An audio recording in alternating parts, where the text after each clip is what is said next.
You're listening to the AZ Wildcats podcast, brought to you by DraftKings, America's #1 sportsbook app.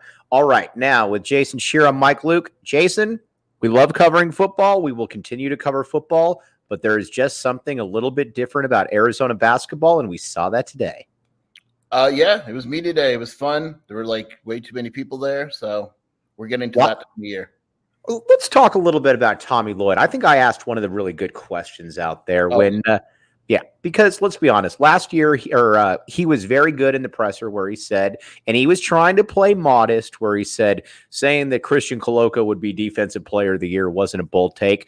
Tommy Gunn, it was a bold take because nobody saw it except you. Then he also said that this was a good team last year, and nobody really knew what to say. This year, he said that he thought that Pella Larson could possibly take that role as defensive player of the year in the conference. And on top of that, that this is a good team. Yeah. And, I asked Pella about that, and he said his dad has really been harping on him about becoming an elite defender, and Tommy's been working and believe that he has the capability. And, Tommy isn't a guy that will BS you. He Right. tells you it like it is. So if he tells you that this team is going to be good and probably secure a pretty solid seed in the NCAA tournament, he means it. All right, now let's talk about some of these players. First of all, Azulus Tubelis. Tommy Lloyd was asked about what he needed from him, and he said, it's got to be something where it's in a 5-on-5 setting. He can pretty much he can pretty much look at the guy across from him and say, I'm going to be able to do what I want against you. I'm going to be able to get, and again, now I'm paraphrasing, but now I'm going to be able to get my 18-8. And quite frankly, Jason, there's no reason that he shouldn't, because again, as a freshman, this is a guy that dropped 31-10 or 31-8 on the Mobley brothers. He can clearly play.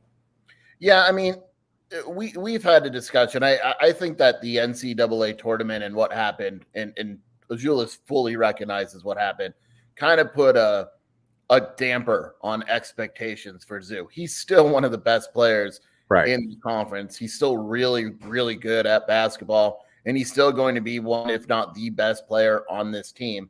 That tournament doesn't, erase that. There's not many guys in this conference that are going to be able to guard him one-on-one. Right. Now, it'll just be interesting to see if he can get that back. But I look at this conference right now, and I think on the short list of players, who you would pick to be conference player of the year, you would have either, obviously, Azulus Tubelis. I would probably pick Jaime Jaquez to be the player of the year if I had to do that. Stanford kid, I don't know why I'm drawing a blank on his name now. Your boy, Will Richardson. My boy, Will Richardson. But there's about 4 or 5 guys, but Zoo is right there in that. And I think, and tell me if I'm wrong here, because we're going to get to Pella Larson in a second. My bad, Pella. That hashtag will be coming back there this year. Jason Scheer was right on Pella. I was wrong. So take everything that I say about Pella with a grain of salt. But I do believe that Azulus has the highest upside on this team. I think if you were to ask, or if you were to look at this team and say, who's going to be the leading player on this team, I still think that it's Azulus Tubelis. Yeah, I mean, look, the guy is plenty capable of averaging 18 and 10. And I think Pella is going to increase his numbers from last season. But 18 and 10, you're talking about one of the best statistical players in the country. And if Pella's coming close to that, Arizona is going to be really, really good. And I could see Pella averaging, 13 to 15 points and 6 or 7 rebounds and a couple assists in here and there. But, I mean, if he's getting anywhere near that 18 and 10 number, Arizona is just really, really good. And I would expect Zoo to lead Arizona in points and rebounds. I was talking with Matt Muehlbach the other day, and he told me, he said, he's talking about Pella Larson onto Pella right there. He said, I think Pella's an NBA player. He said, I don't know that I thought that last year. He said, I think that this year, he said, I've watched him. He's thinner. He looks bouncy. I have no doubt what Pella can do on the defensive side of the court. I'm excited to see what he can do offensively, because last year when he was dribbling and whatnot, it was a little clunky. It never looked totally natural. I'm curious how much of that was the injury and just how much of that is now him being a different player. Yeah, I mean, we saw him in practice today, and yeah, it's limited and they're not doing some crazy stuff, but he does look different physically. Right. He looks more toned and he looks like he has a little more spring in his step. And he offensively, when he committed to Arizona, I had people that weren't even Arizona coaches tell me that they thought he was a complete stud offensively.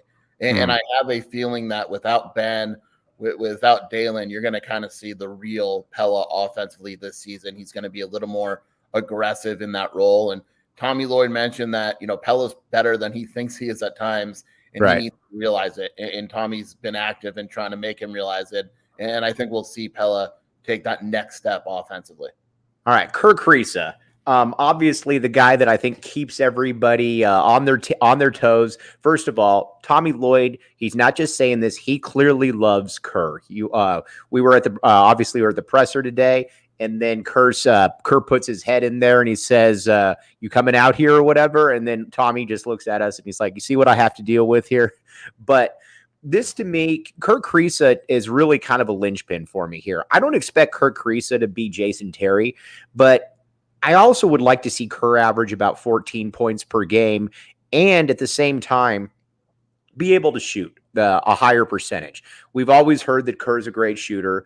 We haven't seen that here at the U of A from a percentage perspective, but you look at him, he's got a great stroke. We're going to find out this year, I think, really what Kerr Kriisa is all about on the basketball court. Yeah, I mean, I don't know if I need that many points from him, but if he's not turning the ball over, well, Jason, he averaged 11 a game last year, and you lose Ben Mather and Christian Coloco and Dalen Terry. Let me get to the point. Sorry. It needs to be more efficient. If he's scoring 10 points per game, 11 points per game, and it's on a better efficiency, I'm cool with him not raising necessarily to the 14 to 16. You know what I mean? I'd rather him be an efficient shooter and an efficient point guard. And you hear stories in practice of how good of a shooter he is. And we just left practice and he hit 5 threes in a row off a curl screen. Him and Pella, that was the drill. And I know it's open, it's not a game, but it's not like he's just a dude that can't shoot.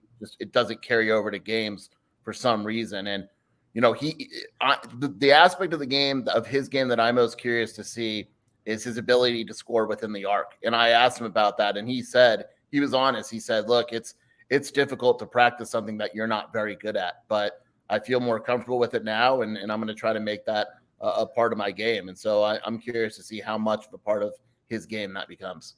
Jason, KB Thiel with the question of the day. He says, what does back the A mean to you? Or as some people might say, what does bear down mean to you? Just a way of life, isn't it, Mike? It's a way of life. You either live it or, as the kids would say, IYKYK, correct? Correct. That was good. Look at you're so hip. Look at me right there, dude. All right, now I want to talk about the beast that is Umar Balo. Again, I had no clue what to expect from Umar last year. Tommy Lloyd brought him up when I asked about what players on the team he was looking for big things from. And Tommy Lloyd, by the way, Udifo, you need to check your Twitter DMs. Go ahead. But it's a good thing, not a bad thing. But Umar Balo, he looks like an absolute monster right now. I have no clue how that's going to totally translate out on the court there, Jason. But physically, you talk about being thin, sculpted, well put. I don't want to say thin. That's not the right term. But this is a man that if he were to be an all-conference guy this year, I would not be shocked. If you were to tell me that he was going to be 12-7, 12-8, something like that, I think that's a very realistic expectation. Yeah, that wouldn't shock me at all. I mean, he's clearly in better shape than he was last year. And the thing that I got from when you asked Tommy that question and then talking to Umar is he's going to take a much more active defensive role this season without Coloco. And we're going to see him be more aggressive, I think, blocking shots and kind of a different type of defender. And, he claims, and Tommy claims, that he has more of an offensive game that we didn't really get to see last year. And we got kind of a glimpse of it in the red and blue with that little hook shot jumper he made. So he's one of those guys where I would absolutely expect to jump from last year to this year. And a lot of it has to do with Roll and Coloco not being here. All right, two things to go together. Four Peaks Brewery, the official brew of PHNX Sports. Obviously, you got the brewery up in Tempe. Got a lot of good stuff going for other events up there. Check it out. Or we've got a major watch party coming up here, October 15th at 2:00 this Saturday. Jason Scheer has even said that he's going to try to make it. I am holding Jason Scheer to that. But what's that? Try. But if I can't make it, doesn't mean that everyone else shouldn't make it. You're making it. We'll see. Listen, your second in command, Shelby Scheer, can certainly hold down the live tweeting and the analysis for it during at least a big event. She's got a big event. She doesn't need to come to Tap and Bottle if she doesn't want to. I'm just saying she's not even going to be able to watch the game. All right. Well, fair enough. Either way, Four Peaks Brew will be at Tap and Bottle. Kevin Woodman makes his triumphant return. I would imagine that a lot of people will be up there. A lot of people come hang out with us downtown. And again, show notes, check out for Four Peaks Brewery in the description. Okay, now let's get to KB Thiel's question right here. Another guy that you owe me, Scheer, because of a membership on your board. Just putting it out there. Sometime I'm going to put a membership list for Jason Scheer right there of people that you should be giving me a child tax credit for. There's also some people you should apologize for bringing to the board. That is a true. John Aldrich, dude. Sorry, you suck. I do apologize on that one. All right. KB Thiel, I'm curious, Jason, what are your thoughts on the shooting ability this year? Are we going to be a better or worse three-point shooting squad? I say better, but maybe I'm dumb. That's tough. I would say probably pretty similar, right? I mean, it depends on if Courtney Ramey is a better shooter than he showed. I think Pella will be fine. It's probably similar. The hope it may be a little better if you count like Cedric Henderson is a solid three-point shooter. So I don't think it'll be worse. Right. But I don't know how much better it would be. Yeah, I think that's a good way of putting it. And let's see right here. Udifo. We're going to talk about your Oregon Ducks here in a little bit, but he says better right there. So we'll get to that in just a moment. I think it'll be every bit as good a shooting team, if better, because again, it's not. Dalen became an opportunistic shooter at the end, and I got to give him some credit because he made some huge threes. And Ben was obviously a good shooter, but you got to think that at least theoretically, Kerr Kriisa is going to be a better shooter. Pella Larson, another year more comfortable in that position right there. Ramey is a guy that has flirted with 38% before. So it should be a team that isn't a bad shooting team by any means. But what I think this team is really going to hold its hat on all season long.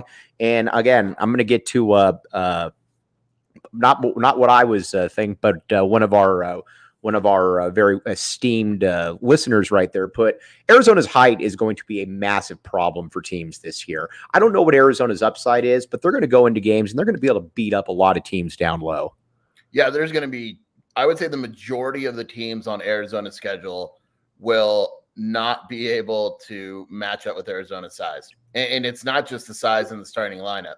Bringing a guy like Vasar off the bench, Philly B is big. Dylan Anderson, if he plays as a freshman, is big. I mean, there are multiple guys, that are going to come off the bench and rotate in different lineups. And Tommy Lloyd has said he's old school, similar to Sean Miller, in that they like playing two bigs. Now, obviously, it looks different when you compare how they play two bigs, but Tommy Lloyd will play two bigs at once and have no issue doing it. Yeah, and I honestly, I think that people with Vasar, I think the expectations got a little bit out of whack here because, and again, it's obviously it's not your fault, it's nobody's fault, but under Sean Miller, when you would get a prospect, I think people thought that Vasar was going to be something like Lowry coming in. And again, well, he's got a lot of potential. He's going to be an NBA, I almost said an NFL player. He's going to be an NBA player. That to me is not this year. I look for him to be more like an 8-4, 8-5 guy. And then that next year, which we're going to talk about in a little bit, that 2023-24 season, he becomes that monster. I think this year he's going to be a very, very valuable swing reserve big. Fair? Not fair. Yeah, because you also got to think where's it coming from? You know, Zoo's going to not leave the court. He's barely going to leave, right? And so, you might go to those situations where you have Zoo and Vasar on the court at the same time. And, I think 10 points for Vasar is fine. If he's in that 15 range that some people are getting kind of carried away. He's probably going pro. Right. Then he's probably going pro after 1 year, and Arizona's really, really good. And he's good. Vasar's good. But again, he's one of these players where we're talking about him. He's good now, but as a sophomore, he's going to be really good. I've had a couple people think that are on Twitter thinking that I'm making this up. Can we, and you're as somebody who I think you can call his friendly with, Jack Murphy is part of the back the A movement. Is this correct? Today at practice, Jack Murphy pointed to you, pointed to the A, and then did an A with his hands. And we also ran into him, and he said back the A. He is a full-fledged back the A member. He is a back the A member, and we're going to turn this into something right there. But Jack Murphy, you know what you're doing right there. Okay, now we're going to get to Andre Veras. People always asking about recruiting. We're going to get to recruiting here in a little bit. Kobe Thiel, I really like Ramey as him and Kerr are going to play the 1.5, some on, some off the ball. They match really well, but I'm concerned about who's going to be able to get a bucket when Arizona needs it. To me, and I could be totally off on that, I still think that that's where Azuolas' role is. But again, I was wrong on Pella last year. Maybe Pella does become that guy, but I still think that needs to go through Azuolas at least initially until he proves that he can do it. Hey, Kerr did it a few times. Great point. My bad. Great point. He did it against Illinois, Oregon, UCLA. Yes, very well put. It was like, I think you put the ball in Kerr's hand and then you kind of figure it out from there. But I would agree. It's probably Zoo.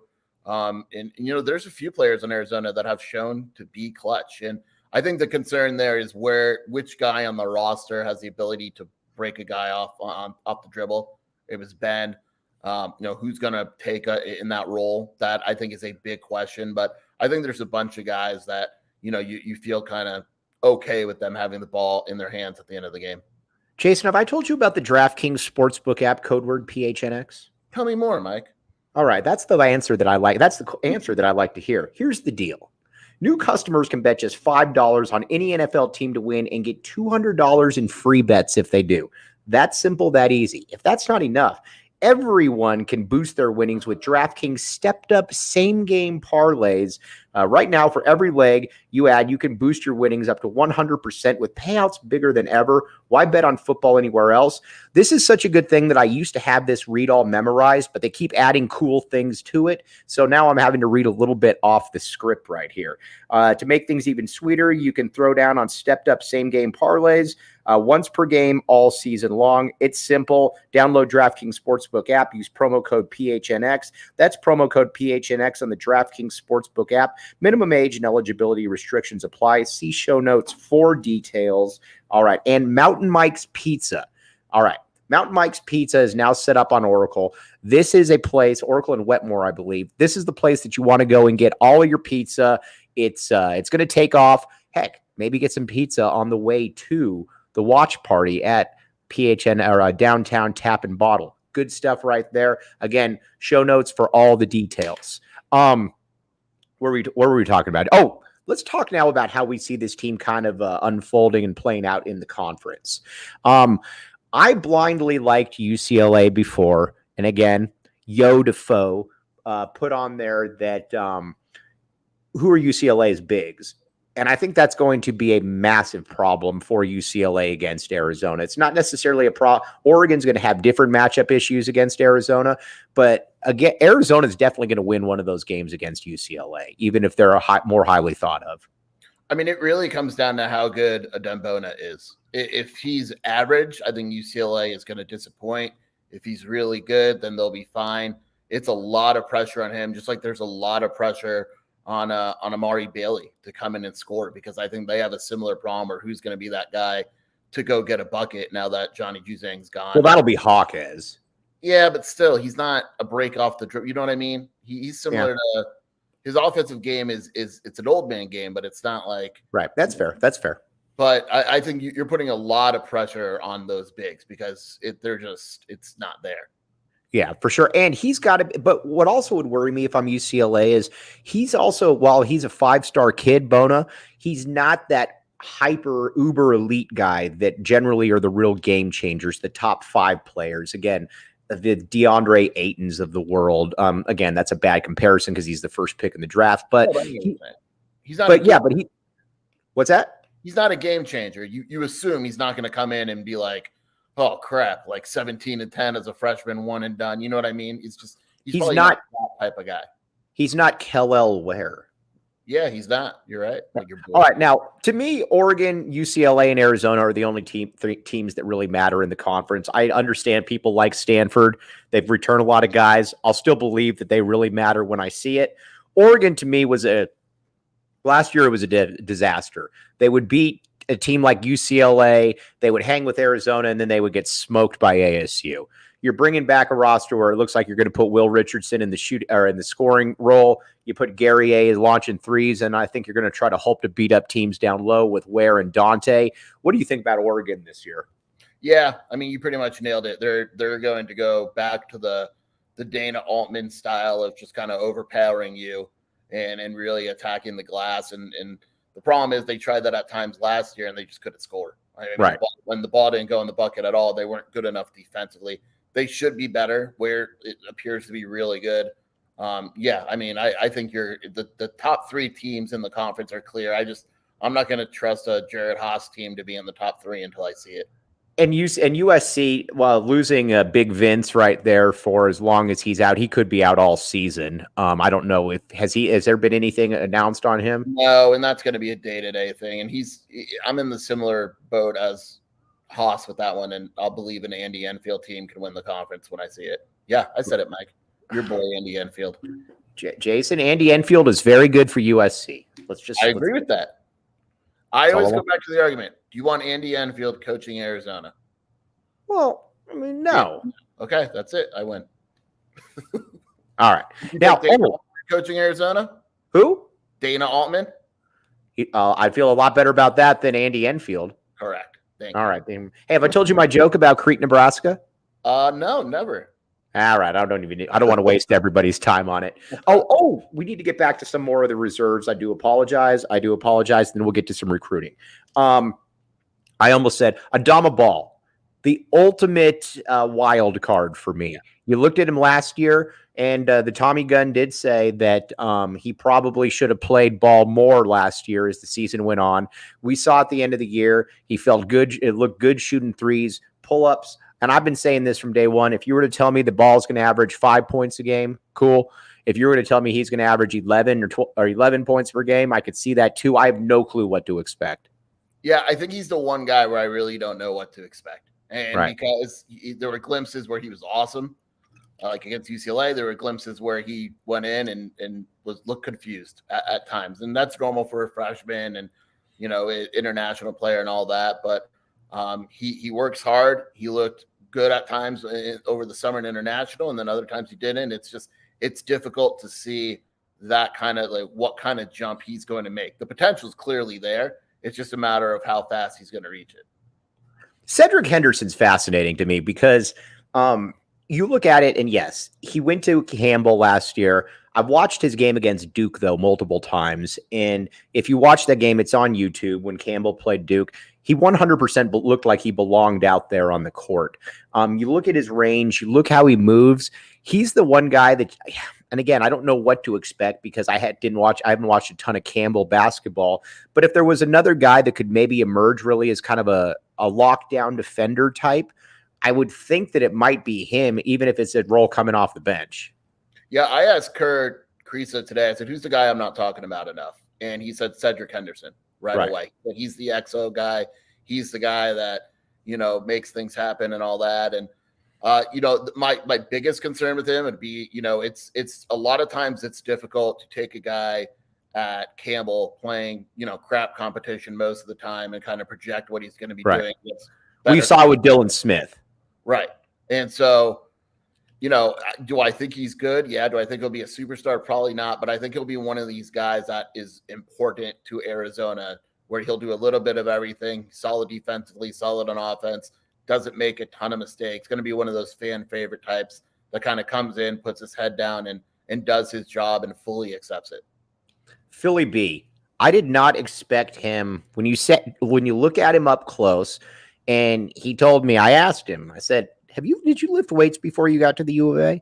And he said, nope, never lifted weights. I did like sit-ups and I did some push-ups, but he is for a freshman, he's a very, very well put together guy. I think physically, that's not going to be the issue for him. It's going to be the adjustment to the game and everything. But he's not coming in here looking like Kirk Walters. I mean, he's coming in here looking like, he's physically ready to play. Yeah, he's bigger than I think people realize. It's one of those situations when you're up close, you kind of realize how big he is. But his biggest transition by far is just understanding the game, and that the game is different. Tommy Lloyd's system is different than what he's used to. Like one of the things he said is he would throw behind the back passes all the time. And Tommy would say, no, can't really do that. Today we watched defensive drills, and there were a couple times where he needed to be coached up a little bit more than others, and not in a bad way, just in okay, you've never necessarily done this drill, or you don't know what this defense looks like on a day in, day out basis. So it wouldn't surprise me if things go a little slower for him at first, because I think he needs to get coached up. But his overall skill set mixed with his size is really, really impressive. I feel good saying that at some point during his Arizona career, he is going to be a very good basketball player. Yeah, I don't disagree with that. All right, now, which leads me into another guy, Dylan Anderson, my guy, not your guy. I've loved Dylan Anderson from day one. We looked at Dylan Anderson, and he looks much different than he looked in high school physically. I would like to see him redshirt this year, but right now, if we were taking stock in the Mike Luke and Jason Scheer, Dylan Anderson debate, right now, I think right now I'm the betting favorite on the DraftKings Sportsbook app. I will say this, and we had these conversations. My biggest concern would be that the style of play he had in high school would be hard to get rid of in college. And what I mean by that is there's people around him that would say you're a shooting guard or you're a small forward, play like that. And to his credit, and he absolutely deserves credit, in his first interview with us, he said, I realized that the way I played in high school isn't the way I should be playing. I should be playing back to the basket, being stronger and bigger than guys, and that's what Tommy's helped me do. If they can make that a consistent thing where he understands what his strengths are and he plays to them, then yeah, you're gonna win that bet. All right, Kylan Boswell then, and then I want to get to a little bit of recruiting. My whole thing with Boswell has always been this. I would love to see some real contributions from him this year. My entire thing has always been get him in here, get him healthy, have him ready to rock and roll, because the 2023-2024 roster is absolutely loaded. That's a national title contender, and he needs to be a big part of that. If he can play this year, great. But that's my priorities with him. What do you think about that? Yeah, get him healthy. Don't worry about it until he's 100% healthy. Maybe conference play, he starts. Get him 10 minutes a game the rest of the season. It's not an insult to him when I say that if he's playing a 20-minute role on this team this season, something probably went wrong with the backcourt just because of Ramey and Kerr and all that. But let him play the backup point, 10 minutes or so, run things, get a feel for what it's like, and then you expect that jump next season. All right, now recruiting time, what everyone wants to talk about. But first, let me tell you about Game Time as well. Here's the deal. Game Time is the hottest new ticketing site that makes it even easier than ever to score the best deals on sports events, concerts, you name it. You can save up to 60% and save up to 60% when you buy your tickets last second. It's for the procrastinators like Jason Scheer out there. And if you love PHNX, then you'll love Game Time. The best way to support us is by buying your tickets through the link in the description. All right, Carter Bryant, you and I watched him a lot. Well, not a lot, but watched him this summer in Phoenix. He's very, very good. 2024 kid, top 10 to 15 player in the class, and that's not going to change. His recruiting ranking won't go down. It's only going to go up. I know for a long time, Arizona probably felt very good about where they stand with him. He just visited. Anything new on that? I mean, I haven't heard anything new. It's kind of the situations where Arizona probably leads unless it doesn't. Right. I mean, he might not openly talk about it. He doesn't have any visit plans right now. I don't think he's in a rush, but he loves Arizona. He loves his coaching staff. He's friends with guys that were on the team last year. He's friends with guys that are on the team this year. He's got the closest relationship with Arizona's team and coaching staff. To me, and I don't often say this, I think it would be kind of a big mess up if Arizona doesn't land him. It means that something went wrong in the recruitment.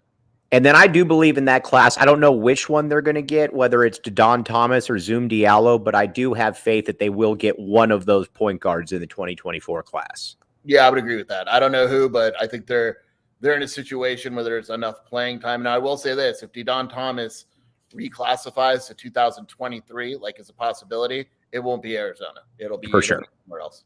Right. And then last one, Cody Williams, my guy. You guys, 24/7 Sports was ahead of the curve. Not most people at 24/7 Sports were ahead. Have him as a McDonald's kid. Arizona has obviously made him a priority guy. There was an in-home visit. I'm hearing that things are very good on that front. Who knows? It could change, but I think Arizona's probably liking where they're standing with Cody Williams too. Yeah, I think Arizona's in solid position right now. And the key with him is he's not big on the recruiting process. There's a reason why you don't read interviews with recent quotes. I would expect him not to drag this out at all. When he's ready to decide, I think everyone's going to know it. And I don't think it's going to take that much longer. All right, Jason, before we sign off here, where can they find you? You've always got good deals going on. What's the deal right now? WildcatAuthority.com. We don't have a deal right now. If Arizona beats Washington, maybe we'll throw up a deal for a celebration, but we'll have something coming soon. But Wildcat Authority, and the big thing there is you get Paramount Plus and all that, and it's a great deal for everyone. All right, and on top of that, Jason, you do have a deal, and we're putting this out there for any Arizona football game that the Cats win from here on out. If they win that week, Jason has to have Back the A as his official emblem in the background of his Twitter account, correct? I said if Arizona wins a game this season as an underdog, and I'm pretty sure it'll be an underdog in every game the rest of the season. All right. That means we need to win a lot of games out there, Wildcat fans. But as always, Scheer, appreciate you, my man, and I'm sure you'll be hearing from me in the next 10 to 15 minutes. Thanks for having me, Mike. Thanks, everybody. You've been listening to the AZ Wildcats podcast.